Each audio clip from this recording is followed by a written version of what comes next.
In this video, I wanted to talk about social mishap therapy, and this is where you deliberately go out of your way to basically break down social norms that you're scared of.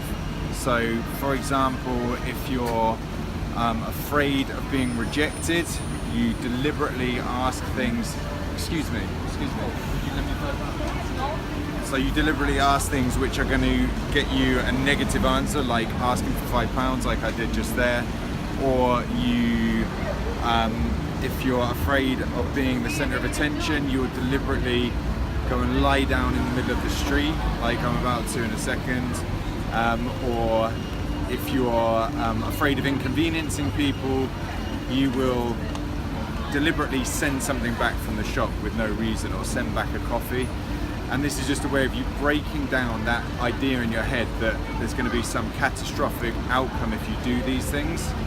And it's a form of exposure therapy, but it's also quite different to the exposure therapy that I'm going to be showing you later on, because in that therapy you're actually gradually exposing yourself to an end goal, to an end fear, whereas here we're just deliberately making a fool of ourselves in some way, or breaking down those barriers. So right now, I used to be very self-conscious, I didn't want people looking at me, so I'm going to go and lie down in the street for 30 seconds so people can watch me in the middle of the street.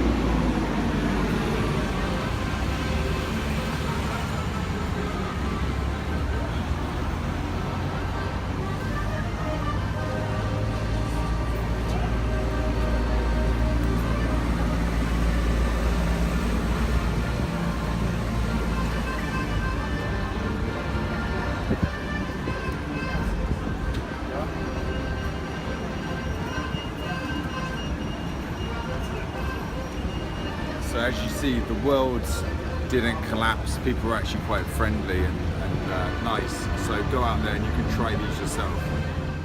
Okay, so now as a first social mishap therapy exercise, I'm going to walk down the street in London and bark like a dog. And as bizarre as that may sound, it's very good for getting you, out of your own head, breaking down your inhibitions, and it targets that fear of you being looked at, so you're going to go straight at that and attack that fear. Okay, so I just wanted to do a quick wrap up now on the social mishaps that you've seen. Now, you've just seen me ask a woman for £5, you've seen me lie down in the road, and you've seen me walking through London barking like a dog. Now you might be thinking, God, this guy is insane. I don't like that, I don't want to do that, that looks weird, it's cringeworthy, it's stupid. And I want to break some of that down, and there are some things you need to bear in mind. I do not believe in doing social pranks or making people uncomfortable. I don't do any of this stuff with any other intention other than making myself more socially free while also not harming anybody else. So you do have to bear that in mind. There is an ethical dimension. I asked that woman for £5. She wasn't on camera, I didn't show her face or anything like that. She just said to me, I'm from Russia, I don't understand, and walked off. I did it because I wanted to get some rejection and get used to it. I lay down in the street, I wasn't hurting anyone, and oftentimes I would just go up and compliment people, and you saw me barking like a dog. That is a little bit abrupt on people's ears and it might be disruptive, but at the end of the day, I've suffered for so long with social anxiety that if I mildly inconvenience people or something else in the process of overcoming it, that, for me is just kind of fair collateral damage in a way. And I've had this conversation with a coaching student who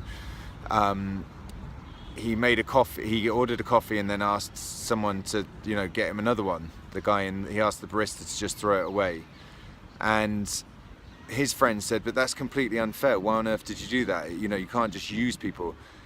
I agree, you can't use people, but if you explain to these people, if you explain to the barista, I'm really sorry, but I've lived a life of complete pain and I'm doing an experiment to try and push myself outside my comfort zone to recover, I'm sure they would more than willingly help you. So this is not just done frivolously, it's not for a bit of fun, we're not trying to mess with people.